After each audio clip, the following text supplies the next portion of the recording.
The scene shifts and we see Elder Zay cleaning up the streets. On his way home, Ye Tian passed by the elder's side. Our boy stopped walking and turned around. He asked the elder if he wants to join him inside for tea. Elder Zay took off his cap and told Ye Tian that he would love to join him. Ye Tian took the elder to Gale Wolf's mansion. Yi was surprised to see her brother. Ye Tian asked his sister to prepare some tea. He told her that they have a guest. Gale Wolf walked up to Ye Tian and asked him for the guest's name. Elder Zay introduced himself to Gale Wolf. Gale Wolf was surprised to hear that the elder came from the Lin family. He was certain that he had heard of Elder Zay before. He asked Elder Zay if he is the popular man from the legends. The elder smiled when he heard this. He told Gale Wolf that he is not such a great person. Yu told her brother that the tea is ready. Gale Wolf turned around and went to get the tea from Yu. He told her that he will serve the tea himself. Gale Wolf smiled and carefully placed the tea on the table. Yu was surprised to see her master behaving courteous. She never assumed that he had such a nice side. Elder Zay knew that Ye Tian invited him inside for something important. He asked Ye Tian to tell him what he wants. Ye Tian confirmed the elder's suspicion. He told the elder that he has something to talk about. He walked over to Yu and told the elder that he needs his help in transporting his sister to the martial pavilion. He told him that he wants to take his sister to Yuling. Yu was shocked to hear this. The elder was surprised to hear what Ye Tian said. He could not believe that Ye Tian actually had connections to the martial pavilion. He looked up and saw the token of the martial pavilion on our girl's neck. The elder placed his tea down and accepted Ye Tian's request. He told our boy that he will take Yu by himself. Ye Tian decided to provide an opportunity for Gale Wolf. While our boy was thinking of what to say, Gale Wolf was searching for new tea leaves in order to serve Elder Zay better. Our boy grabbed Gale Wolf and introduced him to the elder. He assured the elder that Gale Wolf would make a name for himself if he joins the Lin family. Gale Wolf was surprised to hear this. He could not believe that Ye Tian was trying to let him join the Lin family. Elder Zay believed that this was a simple issue. He told our boy that the Lin family is always looking for ambitious people. He told Ye Tian that he will accept Gale Wolf as his disciple. Ye Tian pushed Gale Wolf forward and asked him to greet his master. Gale Wolf went on his knees and asked his master to accept his bow. Elder Zay accepted Gale Wolf's bow and asked him to stand up. Gale Wolf thanked his master. Elder Zay smiled when he realized that he had gotten on Ye Tian's good side through two simple favors. He believed that he had made a good accomplishment for the Lin family. Yu found it weird that her brother put her and Gale Wolf in the care of the elder. With a curious look on her face, she asked her brother to tell her what he is planning. Ye Tian assured his sister that he simply wants to take care of small matters. Yu knew that her brother was acting weird. She called him a liar. She yelled at her brother and asked him to not lie to her. Ye Tian began to sweat when he heard his sister yelling. He told her that he will be right back. He told her that little Jean will protect her while he is gone. Yu thought that her brother was joking. She raised Jean up and asked her brother if the panther is actually strong. Yu let out a huge sigh. She realized that she could not stop her brother from doing what he wants. With a smile on her face, Yu asked her brother to take care of himself. She asked him not to push himself too much. She reminded him that safety is very important. With a smile on his face, Ye Tian told his sister that he will take care of himself. The scene shifts and we are taken to the Sun family's building. At the entrance of the building, we see two security guards discussing. The guards did not understand why they were working overnight. They believed that it would not make a difference if they were not on duty. They were certain that nobody is stupid enough to attack the Sun family's building. While the guards were talking, someone wearing a hoodie slowly walks up to them. One of the guards saw this person and asked him to leave. He called the person an ignorant idiot and told him that only workers are allowed in the building. The person turns out to be Ye Tian. Our boy smiled and released his energy. He used his energy to push the guards away. While on the floor, one of the guards asked Ye Tian to tell him why he is attacking them. With a cold gaze in his eyes, Ye Tian told the man that he is simply cleaning trash. The alarm in the company rang. We see a man running to meet his boss. The man barged into the boss's office and told him that someone has broke into their company. The boss was surprised to hear this. He assumed that most people in the Lin Hai base were cowards. He could not believe that someone had the courage to attack them. The man smiled and said that someone has finally come to die. In the next scene, we see the guards rushing to attack our boy. Ye Tian used his leg to kick the first guard that came close to him. He closed the gap between himself and the other guards. He used his strength to break the guard's bones. When the boss finally arrived, he was surprised to see that Ye Tian had injured most of his men. With a smile on his face, The man asked Ye Tian for his identity. This man's name is Sun Kong. He is the Sun family's patriarch, and he is also Sun Feng's father. He is a great martial warrior at the peak of his realm. While holding one of the men he had beaten up, Ye Tian pointed at Kong and told him his name. Kong was happy to see that our boy was courageous. He called out to the elders of the family. Immediately he called the elders. They jumped down from the roof. Our boy was shocked to see this. He could not believe that he was being ambushed. One of the elders landed behind our boy. Ye Tian was surprised to see this. He quickly brought out his weapon. Before Ye Tian could make a move, the elder activated his talent and used a technique called inescapable net to restrain him. Ye Tian was surprised to see that the old man had a restraint talent. Our boy tripped and hit his face on the ground. The 5 elders landed in front of our boy. One of the elders could not believe that Ye Tian came to fight them. The elders had been waiting for days. They were very disappointed to see that Ye Tian was the one who came to fight them. Another elder with an eye patch told her fellow elders that they wasted their time. The old man among them walked up to Ye Tian. He told our boy that he rarely makes a move. He asked Ye Tian to consider it an honor for him to die in his inescapable net. Kong thanked the elders for their help. He told them that Ye Tian definitely has some treasures. He asked them to take the treasures for themselves. One of the elders saw something weird with Ye Tian. He noticed that our boy was holding Chi Ming's blade. He could not believe that Ye Tian was holding the blade of an elder. He slapped Ye Tian and grabbed his hair. He asked our boy to tell him where Ming is. The elders knew that Chi Ming was supposed to be with Sun Feng. The elder asked Ye Tian to tell him what he has done to their fellow elder and young master. The elder yelled at Ye Tian and asked him to tell the truth. Our boy laughed when he heard this. With a smile on his face, Ye Tian asked the elder to take a guess. Kong asked his subordinate to check on Sun Feng at the store. The man accepted the order and quickly ran. The elder grabbed Ye Tian and asked Kong about what they should do with him. Ye Tian smiled when he heard what the man said. Kong asked the elder to cut off our boy's tendons and throw him in a dungeon. The elder grabbed Ye Tian and asked him to stand up. Unfortunately for the elder, our boy had already began to loosen the restraint. Ye Tian broke the restraint and used his blade to cut the elder's neck. The attack was so fast and sudden. The elder never expected it. The man fell to the ground. Kong was shocked to see this. He told the other elders that Ye Tian has been concealing his abilities. He asked them to spread out. The elders quickly moved away from our boy. The female elder wearing an eye patch noticed something terrifying about our boy. The elder was shocked to see the murderous intent Ye Tian was releasing. Ye Tian looked like a demon to her. Our boy rushed to attack Kong.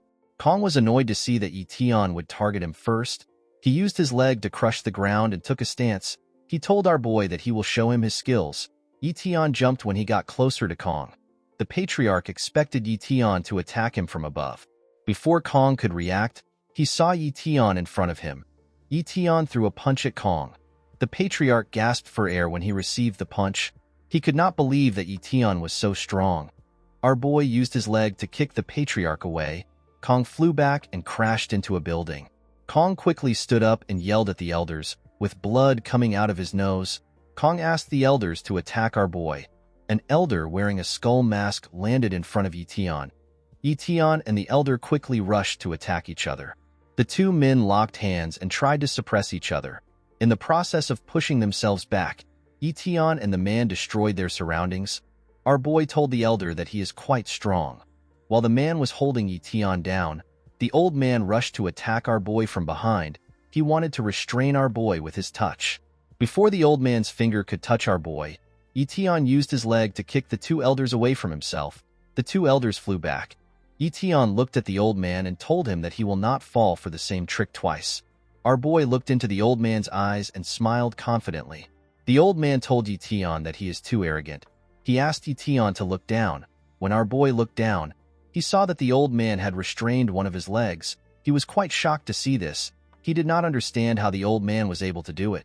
While Ye Tian was doing his best to set himself free, the elder with the eye patch drained the life essence from the bodies of the guards that were lying on the floor. The guards' bodies looked shriveled and old. The woman used this essence to create a monster with multiple heads.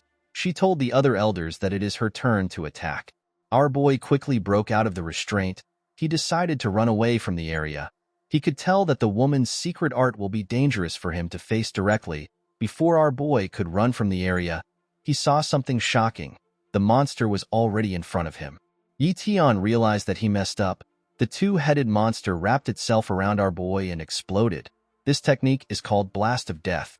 The scene shifts, and we see Yuling looking at the city from the top of her building. Yuling noticed the explosion that took place next to the Sun family's building. She could not believe that someone had the courage to start a fight with the Sun family. While Yuling was looking at the building, Xiaoyu comes to greet her. Xiaoyu informs her mistress that Elder Zhe of the Lin family has come to see her. Yuling was annoyed to hear this. She did not understand why the elder came to see her again. She asked Xiaoyu to see the elder off. Xiaoyu told her mistress that Elder Zhe brought Ye Tian's younger sister with him. She told her that she does not know why he brought Yu. Yuling was surprised to hear this. Inside the building, we see an attendant serve Yu and Elder Zhe a cup of tea. The elder thanked the attendant. Yu looked at the tea with concern in her eyes. She wondered if her brother was doing all right. The scene shifts and we are taken back to Ye Tian. The explosion which occurred really damaged our boy. It made him lose his strength. Ye Tian flew back and crashed on the ground. He made a giant hole in the ground when he crashed. Our boy screamed in pain when he was on the ground. The old man and the skull mask elder looked into the hole and saw Ye Tian's body. The old man was impressed with the woman's technique. He believed that not even a Grandmaster could take such a technique head-on. Kong moved close to the woman and thanked her for helping them. He told her that they would not have been able to capture Ye Tian without her help. The woman smiled when she heard this. The old man asked the patriarch for their next move. He told him that Ye Tian is heavily injured and does not have enough time left. With a smile on his face, Kong asked the old man to execute Ye Tian. Immediately he said this, someone threw a blade at the old man. When the blade got close to the old man, it was too late for him to react. The blade stabbed the old man in his chest and pushed him back. The person who threw the blade was our boy Ye Tian. Ye Tian activated his healing talent and removed all his injuries. The old man got smacked into a wall. The other elders and Kong were shocked to see this. They did not know who threw the weapon. The elder with a skull mask quickly looked into the hole. He was shocked to see that Ye Tian was gone. He told the patriarch that Ye Tian is still alive. While the elder was looking into the hole, Ye Tian appeared behind him and smashed his head in the ground. The elder's neck and mask broke. Our boy turned around and got ready to attack. He stretched out his hand and asked his blade to return. The blade came out of the old man's body and returned to the owner. Ye Tian quickly closed the gap between him and the woman. The elder was shocked to see our boy in front of her. Before she could make a move, Ye Tian used his blade to slash her neck. The elder fell to the ground and died. Kong was shocked to see that the elder whose name is Sunling was actually killed. He lost his composure and fell to the ground. He quickly stood up and brought out an axe. He rushed to attack our boy with his weapon. As he ran towards our boy, he asked him to die. Unfortunately for him, this did not happen. Ye Tian easily used his blade to stab Kong. The moment Ye Tian stabbed Kong, someone appears in the area. This person turns out to be Sun Feng. Sun Feng could not believe what he just saw. He quickly called out to his father. Ye Tian was surprised to hear Sun Feng's voice. He turned around and smiled at him. Ye Tian welcomed young Master Sun Feng to the party. He placed his leg on Kong's body and told Sun Feng that he has perfect timing. Our boy told Sun Feng that he has saved him the trouble of looking for him. Sun Feng was annoyed to see that Ye Tian was stepping on his father. He quickly rushed to attack our boy. He asked him to take his leg off his father. Ye Tian easily dodged Sun Feng's punch. He activated his strength talent and clenched his fist. Ye Tian punched Sun Feng in his stomach. Sun Feng screamed when he received our boy's punch. He felt like his body was going to explode. Sun Feng fell to the ground when he received the punch. He did not understand why such a thing was happening. He could not comprehend why there was such a large gap in strength between him and Ye Tian. He looked at Ye Tian and wondered if he was not human. Sun Feng gave up on killing our boy. He apologized to his father for not being able to get revenge. Ye Tian was surprised to see that Sun Feng had given up. He grabbed the loser's hair and told him that he will allow him to join his father. Ye Tian tried to cut off Sun Feng's head. Before our boy could swing his blade, he felt something coming close to him. Ye Tian quickly moved back. The moment he moved back, lightning hit the place he was in. Our boy was surprised to see this. He did not understand why lightning would strike him. He quickly moved up to a pole. Our boy looked at the sky from the pole. He saw someone in the sky. Ye Tian realized that a Grandmaster was coming down from the sky. The Grandmaster called our boy a ruthless lad. He could not believe that Ye Tian wanted to wipe out the entire Sun family. Sun Feng quickly recognized the Grandmaster. The Grandmaster is the Grand Elder of the Sun family. His name is Yao Yi. Sun Feng told the Grand Elder that Ye Tian killed his father. He asked the Elder to kill Ye Tian. He begged the Elder to uphold justice for their family. Ye Tian was annoyed to hear what Sun Feng said. He realized that he should have killed Sun Feng earlier. Upon hearing what Sun Feng said, Yao Yi determined that Ye Tian must die for his sins. He pointed his hand at our boy and released a little energy. Immediately he did this. Lightning struck our boy. Ye Tian was able to dodge the attack by jumping. He quickly moved to a building. Before Ye Tian could catch his breath, a large amount of lightning began to strike him. Our boy immediately began to run. Each place his leg touched, lightning would strike it. The Grand Elder told Ye Tian that he is simply a mere ant in front of him. He asked our boy to surrender and accept his fate. Sun Feng stood up and began to run. He knew that he might not survive if the Grandmaster takes the fight serious. Grandmasters can wipe out an entire city while they are fighting. Before Sun Feng could get far, Ye Tian appeared in front of him. Sun Feng was horrified to see our boy. Ye Tian smiled when he saw the look on the loser's face. Yao Yi attacked Ye Tian with another lightning. Our boy was able to easily dodge the attack. Unfortunately for Sun Feng, he took a lot of damage. Sun Feng begged the Grand Elder to aim properly. Yao Yi laughed when he heard what Sun Feng said. He told the young master that he is old and his eyes don't work like they used to. While the Grandmaster was talking to Sun Feng, Ye Tian moved above him and rushed to attack him. Before our boy could touch the Grandmaster, a shield blocks his hand. Ye Tian was shocked to see that his attack was stopped.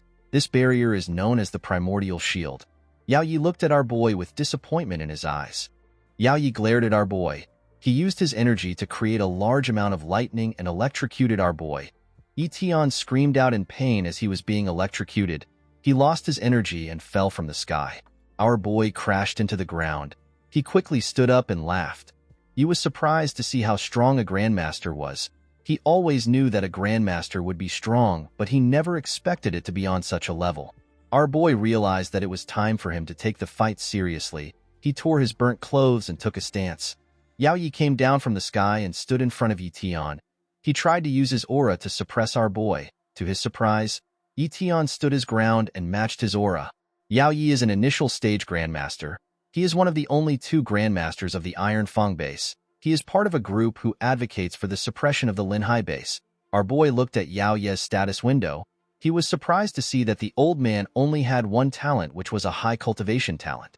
Ye Tian laughed and called Yao Yi an ordinary Grandmaster. The old man was annoyed to hear this. He asked Ye Tian to repeat what he said. Our boy knew that Yao Yi must have had a hard time in becoming a Grandmaster. He asked Yao Yi to consider his age before he fights. Ye Tian advised the Grandmaster to not meddle in things that do not concern him. He told the old man that it will be bad for him if he loses a limb or 2 in the fight. He told Yao Yi that it will be bad if there is no one to take care of him in his final days. Sun Feng was surprised to hear this. He told Yao Yi that Ye Tian is too arrogant. He told the Grandmaster that Ye Tian is simply treating the Iron Feng base as a stepping stone. Our boy was annoyed to hear Sun Feng's voice. He could not believe that the loser was still alive. Sun Feng begged Yao Yi to reduce Ye Tian to ashes. Yao Yi did not need Sun Feng to tell him this. He planned to destroy Ye Tian. Yao Yi quickly launched an energy attack at our boy. Ye Tian was able to dodge the attack by stunting. The attack hit a building and destroyed it. Our boy was shocked to see the destruction the attack caused. Yao Yi was impressed to see that Ye Tian actually dodged his surprise attack. He commended Ye Tian for having good speed. Ye Tian appeared behind Yao Yi and thanked him for the compliment. He quickly rushed to attack the old man. Our boy kicked Yao Yi's head. Unfortunately for him, his attack did not even bother the old man. While Ye Tian's leg was on his face, Yao Yi told our boy that the attack was good. He told Ye Tian that he simply lacks the strength to perfectly execute it. Immediately Yao Yi said this. Our boy activated his strength talent. He knocked Yao Yi into a building. The old man quickly stood up from the rubble. He did not understand what happened. He could not comprehend how our boy was able to increase his strength in such a short time. Yao Yi came out of the building. He was excited to see that our boy was not an ordinary cultivator. Before the old man could take a step forward, he saw something shocking. Ye Tian threw a car at Yao Yi. The old man was able to dodge the attack by jumping. While in the air, Yao Yi stretched his hand out and activated his mental ability. Our boy was shocked to see this. He had never faced a Grandmaster's mental ability. Yao Yi used his mental ability to push our boy back. He clenched his fist and closed the gap between himself and Ye Tian. With a smile on his face, Yao Yi gave our boy a heavy punch on his face. Ye Tian screamed out in pain. Before Ye Tian could fall, Yao Yi grabbed his leg and smashed his body into the ground. Immediately he did this, Yao Yi gathered energy in his hand and activated a technique called Lightning Cascade. The moment Yao Yi activated his technique, a large amount of lightning came down from the sky. Guys, we have come to the end of our video. If you guys want part 13 of this recap, let me know in the comments section. Don't forget to like and smash that subscribe button for more recaps. See you guys later.